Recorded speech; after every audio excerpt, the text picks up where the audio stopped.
नमस्कार। खेत खजाना में आपका स्वागत है। आज रविवार का दिन है और जून महीने की तारीख है 1, यानी पहली तारीख शुरू हो गई है, जून महीना शुरू हो गया है। और सरसों बाजार में कल जो बड़ी गिरावट आई थी, 125-150 रुपये तक की गिरावट प्लांटों के अंदर थी और बाजार में भी 75 से लेकर के 125 रुपये तक की गिरावट दर्ज हुई। चरखी दादरी और दिल्ली लाइन पर बाजार 125 रुपये टूटा था, आपको पता है। और भरतपुर में बाजार जो है लगभग 100 रुपये के आसपास कमजोर हुआ और जयपुर का बाजार 75 रुपये कमजोर हुआ। इसी अनुपात के अंदर दूसरी मंडियों के अंदर भी गिरावट आई थी।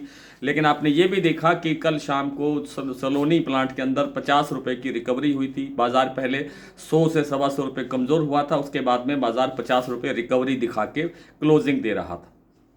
तो संभावना ये है, क्योंकि अब सरसों का जो अपना फंडामेंटल है वो सिर्फ और सिर्फ सप्लाई को लेकर के है, उत्पादन को लेकर के है। आप सब जानते हैं कि उत्पादन बहुत कम है और उत्पादन कम होने से आपूर्ति नहीं हो रही है, सप्लाई नहीं हो रही है और उस कारण से ही सरसों के बाजार में मजबूती बन रही थी लगातार।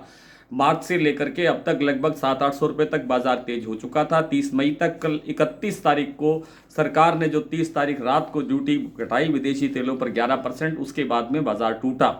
लेकिन अब आगे जो संभावना है वो ये है कि बाजार एक सीमित दायरे के अंदर कारोबार करता हुआ दिखाई देगा। कोई बहुत बड़ी तेजी आएगी या बहुत बड़ी गिरावट आएगी, ऐसी संभावना नहीं है। आपको याद होगा कि पिछले दिनों 2-3 वीडियो के अंदर मैंने लगातार ये निवेदन किया था कि जयपुर का जो अगला भाव है, यानी अगला स्टेशन है, वो 6,850 है और बाजार 6,775 का लेवल छूने के बाद में फिसल गया, क्योंकि सरकार ने अचानक एकाएक विदेशी तेलों पर ड्यूटी घटा दी, जिससे बाजार जयपुर का वहां से फिसल आया। लेकिन अगर एक दिन भी ड्यूटी और बाद में बढ़ती या लेट बढ़ती, 1-2 दिन ठहर के बढ़ती, तो ये तो 6850 रुपये का भाव तो शनिवार को ही आ जाना था या सोमवार को तो निश्चित रूप से था।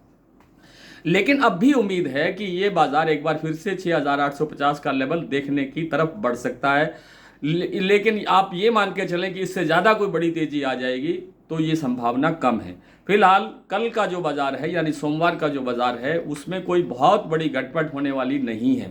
बाजार 25-50 रुपये प्लस माइनस के साथ खुल सकता है। कोई बड़ी एकदम से तेजी आ जाएगी, कोई एकदम से और बड़ी गिरावट आ जाएगी, यहाँ से बाजार और 200-250 रुपये टूट जाएगा, ऐसी संभावना बिल्कुल नजर नहीं आती। हालांकि कल सोमवार है और सोमवार को आवकों में सुधार होता है, तो कल शनिवार की तुलना में जो कल सोमवार को आने वाली दिन है उसमें आवकों में थोड़ी बहुत वृद्धि देखने को मिल सकती है। कल 4.5 लाख बोरी की आवक थी और सोमवार को 4.5 लाख से बढ़कर 5-5.25 लाख बोरी तक आवक हो सकती है।